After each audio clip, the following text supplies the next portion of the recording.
Бисмиллахир-рахманир-рахим. Алла Таалага чексиз мактоолор болсун. Жана акыркы пайгамбарыбыз Мухаммад Мустафа саллаллаху алейхи ва салламга Алланын саламы жана салаваттары болсун. Ассаламу алейкум урматтуу мусулман бир туугандар. Шариятта жеңген тарап, жеңилген тараптан бир нерсе өндүрө турган ар бир оюн кумар деп аталат. Адамдардын акчасын оңой жол менен эч кандай мээнет кылбастан түрдүү аталыштагы оюндар аркылуу акча тигип утулган адамдын акчасын тартып алуу бул да кумар деп аталат.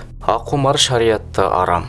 Бул кумардуу оюнга карта ойноо, нарда ойноо, акча тигип жеңилген тарап төлөйт деп футбол ойноо, баскетбол, волейбол, теннис, бильярд ойноо, акча тигип ит уруштуруу, короз уруштуруу, кочкор сүзүштүрүү, казино, интернеттеги түрдүү аталыштагы букмекердик оюндар жана башка ушул сыяктуу акча тигип пайда көргөн ар бир оюн кумарга кирет.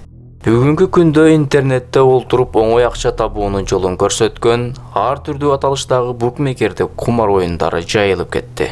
Алардын белгилүүлөрү OneXBet, OneXStafka, Melbet жана башка биз билген жана билбеген акча тигип утсаң алып кете турган, утулсаң берип кутула турган кумар оюндары бар. Булардын тартиби түрдүү боло турган спорт оюндарына алдын ала акча тигип, уткан тарап акчаны өзүнүн электрондук капчыгына өткөзүп алат. Утулган тарап канча суммадагы акча тиксе, ошончо суммадагы акчасынан заматта айрылат. Бул адамдардын акчасын оңой жол менен жештик оюну. Албетте бул арам. Бул арам нерсени Кудайдын куттуу күнү келгиле, өзүңөрдү сынап көргүлө, жеңишке жеткиле деп чакырып жаткан кыргыз, казак, өзбек мусулман бир туугандарыбыз бар. Албетте бул сөзүңөр келгиле, чогуу кумар ойнойбуз деген менен барабар. Мындай чакырык албетте арам. Абу Хурайра радиаллаху анхудан риваят кылынат. Расулуллах саллаллаху алейхи ва саллам ким касам ичсе, касамында Лат жана Узза менен касам десе, ла илаха иллаллах десин. Ким өз шеригине кел сени менен кумар ойноймун десе, садака берсин деди. Алымдар хадиске төмөндөгүчө шарх берет. Кумар оюну ушундай өтө чоң күнөө, кимде ким ойной элек туруп, кел ойнойбуз деп айткан болсо, ага чоң күнөөлөрдүн бирин кылгандыгынын күнөөсү жазылат. Жана ойноо үчүн даярдалган акчасын баарын садака кылуусу милдет болот дешет. Антпесе күнөөсүнөн арылбайт.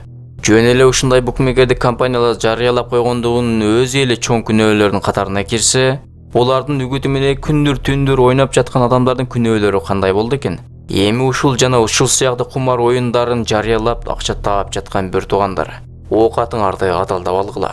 Күнөөңөрдүн кечирилүүсү үчүн тобо кылгыла.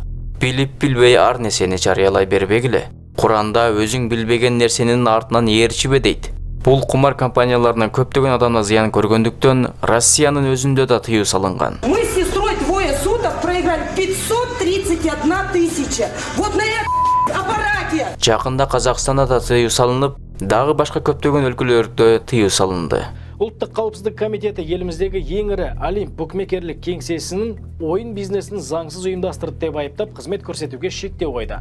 Казыркы убакытта мамандандырылган Алматы аудан аралык соту жоопкерчилиги шектөөлүү сериктестик OnlyBet жана Alphabet кеңселеринин лицензиясын 6 айга токтотду. Бул тууралуу Улуттук калыпсыздык комитетинин баспасөз кызмети кабарлады. Тергөө маалимети боюнча аталган компания Казакстан Республикасынын колданыстагы заңнамасын буза отуруп, интернет ресурс аркылы табыс табуу менен жана лицензияланбаган кызметти жүзөгө асырган. Эми ойлонорсуңар, Алла Таала Куранда кумарды каралаган. Эй момундар, арак, кумар, сыйынуу үчүн орнотулган таштар жана жанын огу менен төлгө тартуу, шайтандын ыплас иштери, андан сактангыла, балким кутулаарсыңар. Маида сүрөсү 90-аят. Алымдар бул аятты чечмелеп мындай дешет. Алла Таала бул кумар оюнун бут санамдарга сыйынуу жана көз ачыктарга ишенүү сыяктуу ыймандан чыгара турган ширк амалдарына теңеди. Демек кумар оюну өтө чоң күнөөлөрдүн катарына кирет. Акыретте бул кумар оюнунун азабы албетте күчтүү дешет. Тууганым, мен мусулманмын. Мусулманга анын туура жолго түшүп алуусу үчүн жардам берүүсү анын мойнундагы милдети. Балким токтотуп, тозоктон кутулаарсыңар. Ассаламу алейкум рахматуллах ва баракатух.